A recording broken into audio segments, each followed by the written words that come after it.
I'm getting a divorce because I'm remarrying the manager's daughter. Up until that point, Henry was still laughing it off. But the situation changed drastically a week later. That was just a few hours ago. Henry was approached by the chairman during a company visit. How's my granddaughter doing? Huh? I'm talking about my granddaughter Claire. She became your wife, didn't she? It was then that Henry finally understood the situation. He turned pale. How panicked was Henry? It's not hard to imagine. But so what? I was many times more upset. The feeling of being betrayed by someone you trusted right in front of you is something you can't understand with just that. So I'm going to teach Henry the despair of being betrayed right in front of your eyes. You can't escape anymore. Just now, you have placed yourself on the brink of despair. I smiled. My name is Claire Danes. At 38 years old, I am now working as a contract employee. When I got married 13 years ago, I quit my job once. But we couldn't save enough money to buy a house.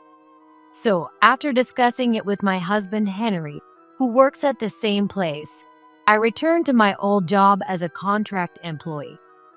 In fact, that decision was not wrong. Since going back to work, we've been able to save money smoothly. However, not everything is going perfectly. Actually, there's a troublemaker at work named Catalin. Catalin is always late and doesn't do her job. When someone calls her out, she always says, "I'll tell my dad." Catalin's father is the sales manager, who is my and Henry's boss. So both Henry and I find it hard to reprimand her. What should I do about Catalin? Lately, that's all I've been thinking about. Anyway, it's my responsibility to supervise Catalin. I have no choice but to firmly reprimand her. I sighed as I looked at the clock. It was past 9:30. Catalin hadn't come yet. Just as I thought, she's late again. "Good morning." A drawn-out greeting echoed from the entrance. When I turned around, there was Catalin, looking sleepy. "Catalin, do you know what time it is?" "Don't ask me, just look at the clock yourself." Catalin snorted. I held back my rising anger. "That's not the point. You're late." "Huh? Late? So what?" Catalin showed no signs of remorse. In fact, she seemed to be getting defensive.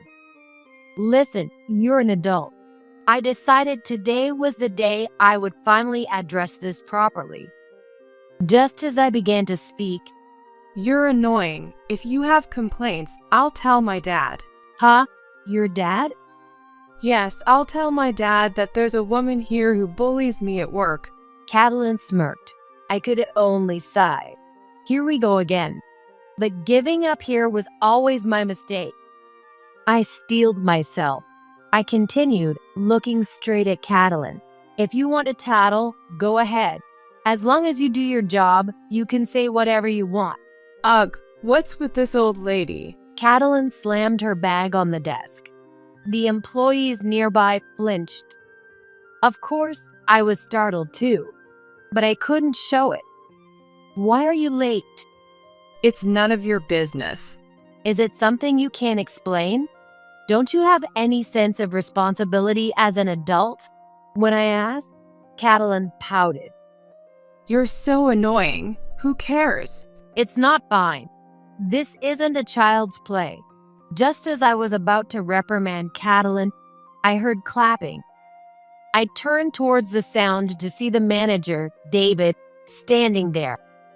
David said to me, That's enough lecturing. Get back to work. "But, David, I tried to protest. But Catalin cut in first. "Daddy, this woman." Catalin sidled up to David and whispered something in his ear. David listened, nodding. After a while, David smirked. Then, patting me on the shoulder, he said, Can't you let it go? I'll talk to my daughter about it. But Or do you want to quit? He subtly threatened. Of course, they can't just fire me when I haven't done anything wrong. But they can choose not to renew my contract. In that case, it's as good as being fired. I had no choice but to keep my mouth shut. I looked away and slightly lowered my head. That's better. Now, take care of my daughter. Yes, I reluctantly replied. But I didn't just sit around doing nothing. I discussed strategies with Henry. Henry, you should say something to her too. Yeah, okay. Henry gave a vague response. I could understand his hesitation. Sure, Henry is Catalan's supervisor, but his boss is Catalan's father. I get your position, Henry, but you are her supervisor after all. Catalan joined the company about 6 months ago. Apparently, she had never worked before then. But at 27, with everyone around her getting married, Catalan started wanting to get married too. She also thought having a job would make her more attractive for marriage.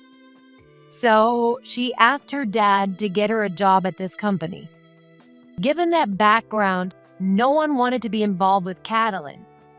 In the end, most employees refused to be her mentor, and I, a contract employee, was stuck with the role. Basically, I was given the role of mentor without any real authority. So I thought Henry, her supervisor, would be able to address her behavior. But David doesn't think highly of us. Really? Yeah. Don't you remember when we got married, Claire? When Henry said that, I recalled something. It was right after our marriage was decided. We went straight to inform our boss, David, who was then just a section chief. Even then, David wasn't pleased. Later, I found out he was against our marriage. He particularly disliked the idea of an office romance. Are they not serious about their jobs? Are they just here to date? That's what he seemed to think. But it couldn't be helped. I was drawn to Henry's reliability at work. One of the most noteworthy incidents was when Henry covered for a big mistake I made. That day, I received a call from a client saying the ordered products hadn't arrived. Panicking, I checked and found an input error in the order management sheet. And the person responsible for the input was me. The mistake was so big, my mind went blank. At that moment, Henry was the first to act. He quickly checked the inventory and delivered the missing items. Thanks to him, the issue was resolved. I thanked Henry tearfully. Thank you so much. You saved me. Everyone makes mistakes. What matters is how you fix them. Since Henry was my senior colleague, it might have been natural for him to handle it that way. But to me, Henry seemed very dependable. That's why I confessed to him and we started dating. So, marrying Henry, whom I met at work, felt inevitable to me. It doesn't matter what David thinks. But David still seems to hold a grudge. We got married 13 years ago. It's such an old issue. Old or not, David doesn't think highly of us. But Anyway, that's why I don't want to provoke him too much. Henry was indirectly telling me to overlook Catalan's behavior. Reluctantly, I decided to put up with it. I had so much to say. But if the manager started targeting us, it would be the end. Even if I managed, it would be terrible for Henry if he couldn't stay at the company. Just a little longer. Just endure it a bit more. A little longer. Why? Well, we're almost done saving for the house, and I might get a promotion soon. A promotion? When I asked, Henry started talking excitedly. A while ago, Henry secured a big contract. The president praised Henry for it. Other executives also praised him unanimously, so he might get promoted soon. Henry told me this story. Is that true? Yeah, the executive VP said so, so it must be true, unless the manager opposes it. So that's why he doesn't want to upset the manager. Now I understood why he told me to overlook Catalan. If I get promoted, my salary will increase. Then, Claire, you can quit your job too, right? Well, I guess. Indeed, we've been saving up smoothly for the house. Even if I quit now, we'd manage. And if Henry gets promoted, our income would be even more secure. I always planned to quit once we saved enough for the house.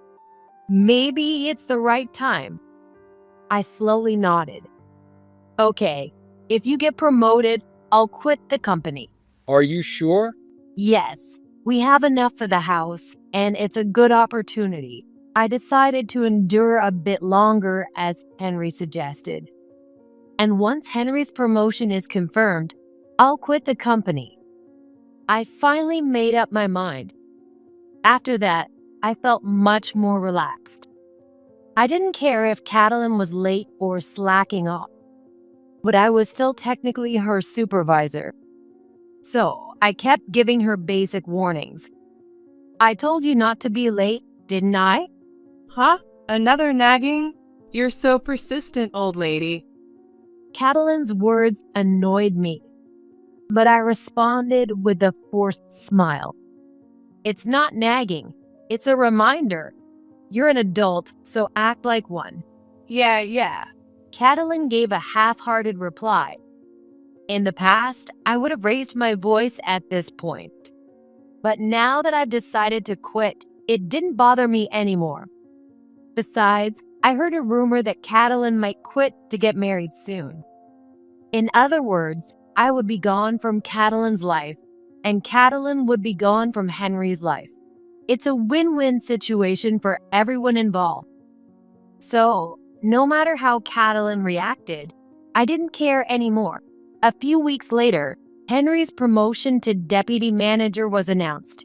I don't know exactly what a deputy manager does in general, but in our company, it's the position right below the manager. In other words, Henry was promoted from section chief to deputy manager. It happened just as Henry had said, and I was delighted. Congratulations, Henry. Thank you, Claire. It's all thanks to your support over the past 13 years. No, it's because of your hard work, Henry. We had this conversation last night while toasting with a slightly expensive wine. With that feeling still lingering, I decided to submit my resignation to the company. I had already talked to Henry about it. So, I visited the manager's office first thing in the morning. Once I submit my resignation to the manager, I'll be free from Catalan. I'll start dreaming about our new home. With these thoughts, I knocked on the manager's office door. The manager responded from inside. "Excuse me, do you have a moment?" I said as I entered the manager's office. David was checking his email. He glanced up briefly when he heard my voice, then quickly looked back down. What is it? What do you want this early in the morning? Sorry to bother you, but I have something to discuss. Discuss? I'm busy.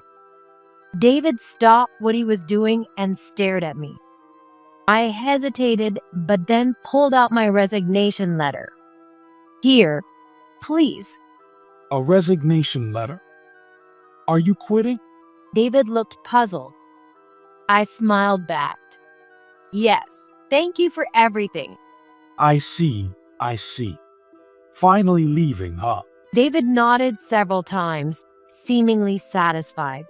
It was irritating, but I pretended not to care. Yes, my husband's promotion to deputy manager was confirmed, so I thought it was a perfect timing. Oh, right. That's true. So you're quitting and moving back to the parents' house. I didn't understand what David meant. As I was confused, I heard a knock. Excuse me, David. Without waiting for David's response, Henry walked in. I looked at Henry suspiciously. Henry, who met my gaze, quickly looked away, feeling awkward. Without looking at me, Henry approached David. David, I brought the documents for the contract from the other day. Good job. It seems the matter is settled then. David said, looking back and forth between Henry and me. As I tilted my head in confusion, Henry nodded. The work matter is now about the divorce. I was startled by Henry's words. Then Henry turned to me without hesitation. There's something I need to tell you. Something you need to tell me? Yeah, I want a divorce. I'm going to remarry the manager's daughter, Catalin. Henry smirked. I was at a loss for words. Divorce? What do you mean by divorce?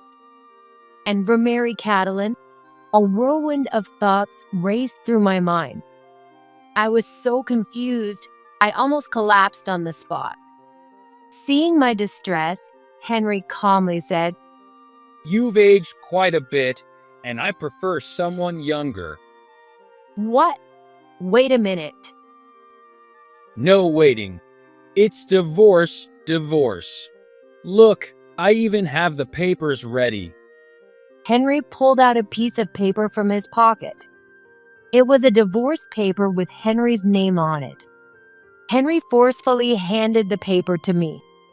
Then, as I stood there in shock, he said, You've already submitted your resignation, right? Then take this and leave.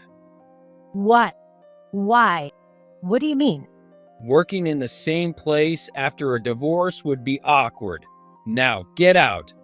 Henry pushed me out of the manager's office. I found myself quickly thrown out. I confronted Henry when he came out of the manager's office, but his answer was the same. He wanted a divorce to remarry Catalin. He would pay alimony, so I should sign the divorce papers immediately. He kept repeating those words. In my confusion, I signed the divorce papers. By the time I realized it, I was at home with movers working in front of me. I later found out I had called the movers myself. In the end, I had ended my 13-year marriage with Henry without understanding why. After that, I spent days and a days at my parents' house. Since I had submitted my resignation, I couldn't withdraw it. The signed divorce papers were in Henry's hands. In other words, I had lost everything. Why did this happen to me? Such thoughts crossed my mind. But after a few days, my mind began to clear. I will never forgive that man. Anger towards Henry welled up inside me. I gripped my phone tightly. I'll make them all see hell. With a resolve for revenge, I sent an email to someone. A week later, Henry suddenly called me. We hadn't even discussed alimony, and I had a lot to say. So I answered without hesitation. After taking a deep breath, I spoke. Hello, Henry. Aren't you at work? I glanced at the clock. It was just past 1 p.m. Something felt a bit official, and then Henry, sounding frantic, asked me, Why didn't you tell me? Huh? Tell you what? You're the chairman's granddaughter. Why didn't you say anything before the divorce? I thought he might apologize, but instead, he said that. I was astonished by Henry's words. Suddenly feeling fed up, I fell silent. Henry then started speaking nonstop. Here's what he said. When Henry told me he wanted a divorce, he said, I'm divorcing you to marry the manager's daughter. Up until that point, Henry was still smug. But a week later, everything changed. That was just a few hours ago. Henry was approached by the chairman, George, during a company visit. How is my granddaughter doing? Huh? I mean my granddaughter, Claire. She became your wife, right? That's when Henry finally understood the situation. He turned pale. How panicked was Henry? It's not hard to imagine. But so what? I was far more upset. The feeling of being betrayed by someone you trusted right in front of you is something you can't understand with just that. So I'm going to teach Henry. The despair of being betrayed right in front of your eyes. You can't escape anymore. Just now, you have placed yourself on the brink of despair. I smiled. I asked Henry on the other end of the line, "So what?" What do you mean, so what? If I had known that, I wouldn't have divorced you. Henry's words infuriated me. If I were the chairman's granddaughter, he wouldn't have divorced me. That means he has no interest in me as a person. Does he even realize that? No, he doesn't understand. That's why he's saying it. Even after living together for 13 years, Henry didn't care about me at all. It was a bit of a shock, but it also wiped away any guilt I had. I don't need to hold back on my revenge against Henry. Even so, I decided to give him one last chance. "So, why did you marry me?" Depending on his answer, I thought I might give him an out. But Henry's answer was beyond anything I could have imagined. Because your dad's company is one of our major clients. In other words, he married me to establish a connection with my father. And he apparently fabricated my mistake to save me, and then married me. Henry blurted this out. I was speechless. Never mind that. Just come back. I need you. Huh? You didn't need me when you wanted a divorce. No, that's not it. The situation has changed. Henry started explaining, almost in tears. When the chairman asked about me, Henry didn't know what to say. He couldn't very well say we had just divorced. So Henry told the chairman, Oh, actually, Claire is at home. At home? Isn't she working here? Yes, she's not working anymore. We're planning to buy a house. he's planning to make the house with the layout I like. So I'm gathering information about the house design. He also mentioned he was recently promoted. So he wanted me to be a full-time housewife. Henry lied to the chairman, and the chairman believed him. Then the chairman told Henry, Well, ask her to come to the party to update us on the house progress. Party. There's a networking event for executives at the hotel tomorrow night. I'll be there too, so ask Claire to come. in other words, if I didn't show up at the party, Henry would be suspected. So he contacted me in a panic. Henry pleaded with me through tears. Please, come to the party with me for the chairman. No way. Why not? If you don't come, he will think I lied. Think you lied. You did lie. I wanted to say, but I was too astonished to speak. Meanwhile, Henry's voice grew louder. Please, just help me out here. Huh? Why should I help you? Take Catalin and introduce her as your new wife. I can't do that. Are you mocking me? Henry shouted. That's what you're doing to me, I wanted to say. Anyway, I took a deep breath. Then I answered him clearly. Anyway, we are divorced. Just report the truth to the chairman. I'm asking because I can't do that. I'll remain here until you agree. Here, where? I ended up asking in a halting manner. But Henry answered seriously. Yeah, I'm right in front of your parents' house. You must be inside. I rushed to the window. Peeking outside, I saw Henry at the front door. Sure, after the divorce, the only place I could go was my parents' house. But does he think it's normal to show up unannounced? Go away. You're being a nuisance. No way. I won't leave until you agree. Henry shouted loudly. His voice was so loud I could hear it directly. This would disturb the neighbors. I had to avoid that. Just go away, or I'll call the police, The police? Go ahead and call them if you can. Henry retorted. Annoyed, I hung up the phone immediately. A divorced woman won't keep listening to you forever. I called the police right away. Within minutes, I heard the sirens of a police car. Looking outside, I saw Henry running away, startled by the sirens. Even after Henry fled, my phone kept ringing nonstop. It was always Henry calling. Of course, I had nothing more to say to him, so I didn't answer. But what about the party? That still concerned me. Given Henry's position, not attending was not an option. But what would happen if Henry went alone?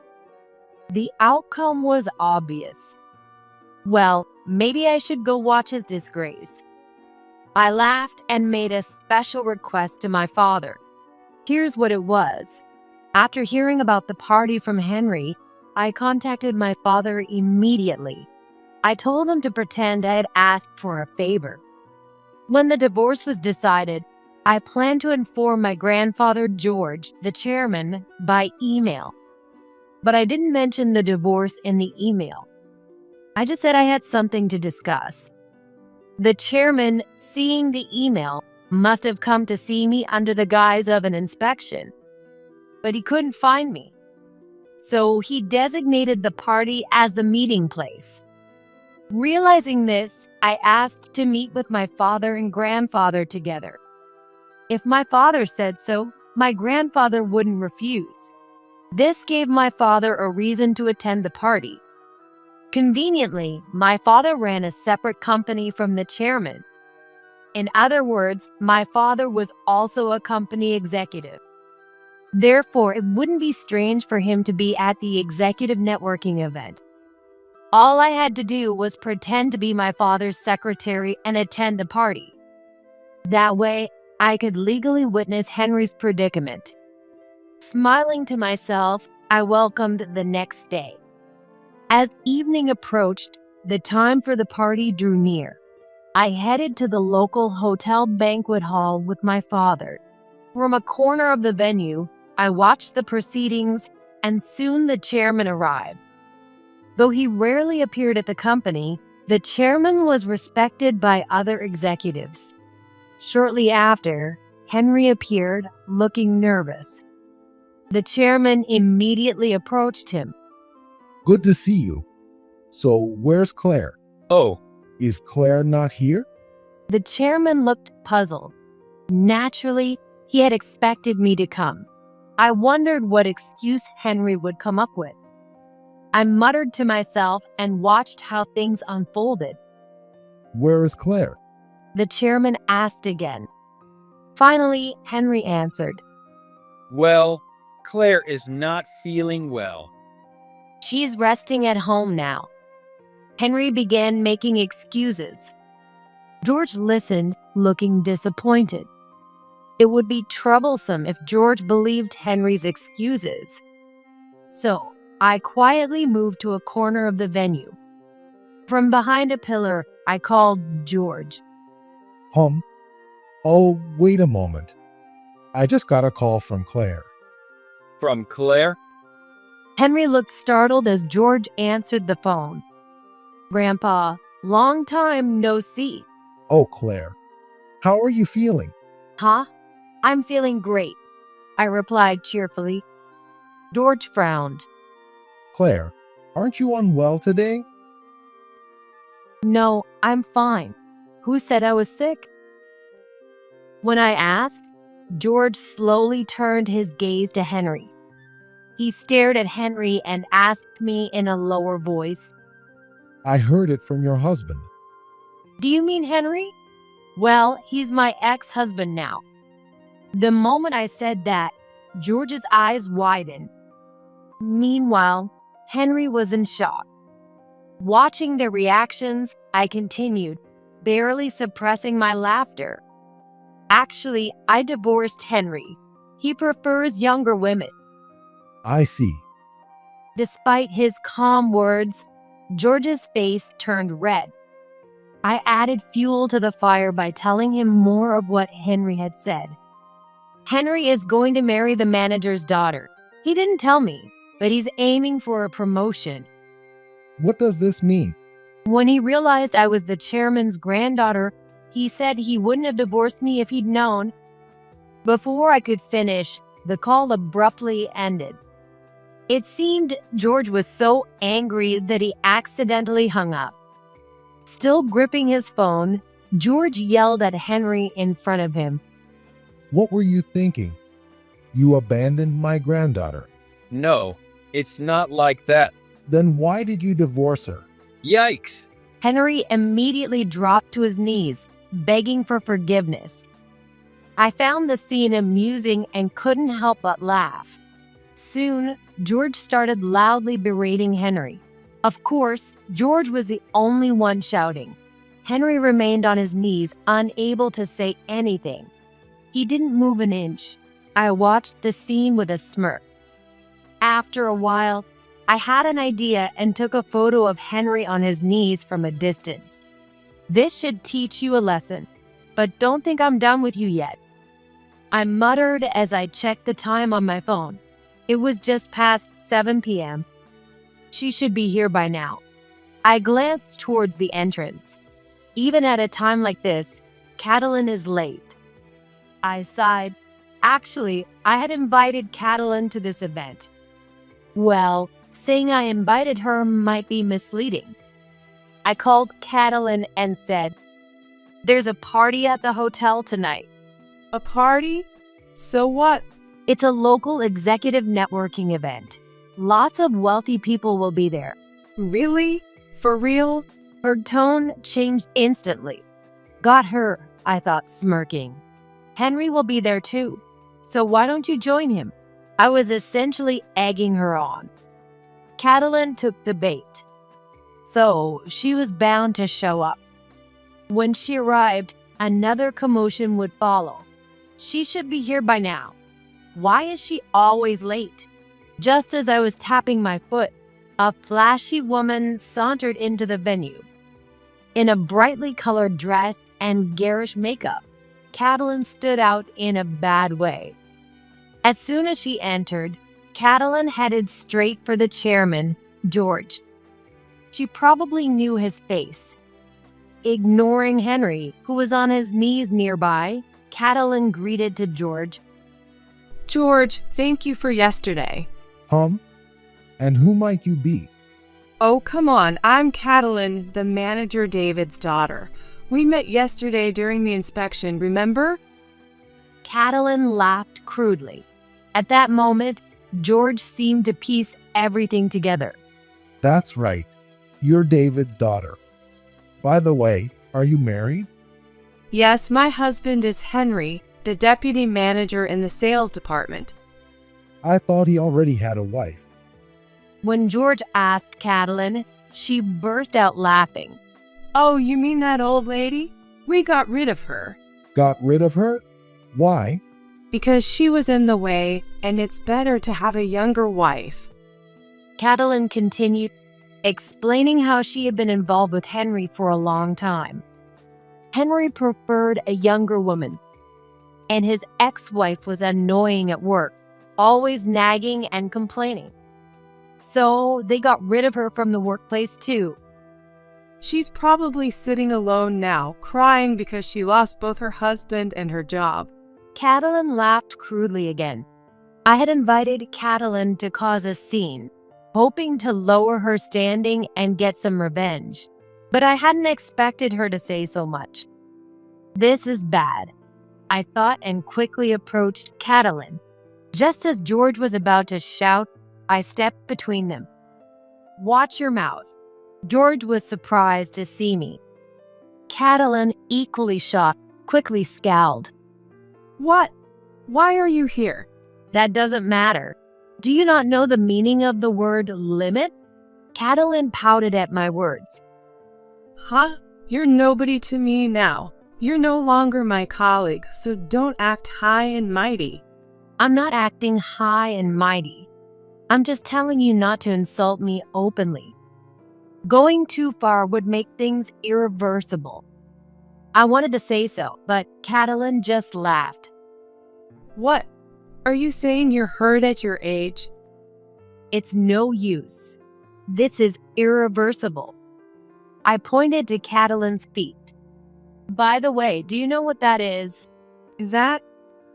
Catalin looked down where I pointed. She saw Henry on his knees. Henry? What are you doing? Henry is apologizing to the chairman. To the chairman? For what?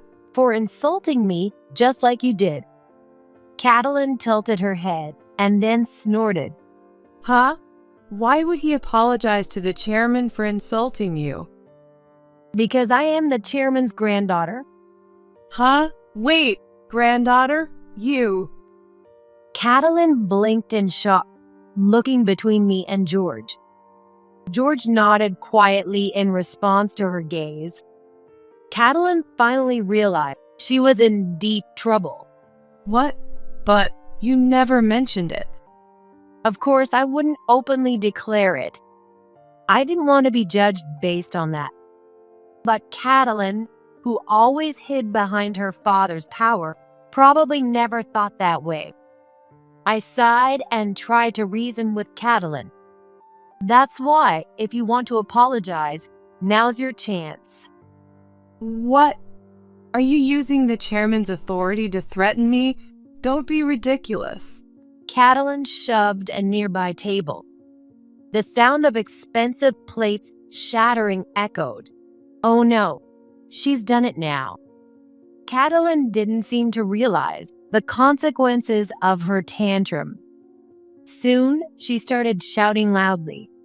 It's all your fault. If you had just divorced Henry sooner. Catalin pushed me. Finally, the security guards at the venue rushed over.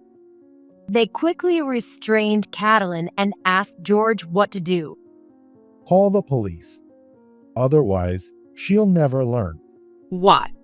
The police? Why? Catalin now turned on George. I stepped in to calm her down. You're an adult. You need to take responsibility like one. What does that even mean? Catalin gritted her teeth in frustration.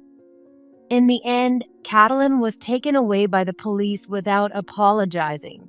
Later, she was arrested for assault and property damage. Only then did she seem to come to her senses. She became quiet and reportedly cried and apologized to the police officers. But apologizing doesn't erase the consequences. Catalin was put on trial and eventually fined. Even so, she might have thought she got off easy. She probably believed that her father would pay the fines and compensation. But by then, her father and Henry were broke. David was held accountable by the chairman for Catalin's actions and had no choice but to resign. He looked for another job, but no company would hire him. News of Catalin's incident likely spread through the party attendees. Unable to find a new job, David now works a low-paying security guard jobs. As for Henry, he received a reprimand from George, but no further punishment. Infidelity wasn't a fireable offense. That's how George decided, based on the law. But just because Henry didn't get fired doesn't mean everything was fine. After his conflict with me and the chairman, Henry quickly became isolated at work. Unable to bear the loneliness, Henry soon quit the company. Like David, he couldn't find another job and ended up working at a corner store. Given their situations, neither of them could afford to help Catalin. Needless to say, Catalin had to work to pay off her fines and compensation herself. Now, she's reportedly working late hours at a high-paying nightclub. As for me, the chairman, my grandfather, asked me to return to my job, but I declined his request. because I had already started working at my father's company. Sorry, Grandpa. When I quit, I asked Dad for a job. I see. As long as you're happy, I don't mind at all. George said with a smile, showing the familiar face I had seen many times in my childhood.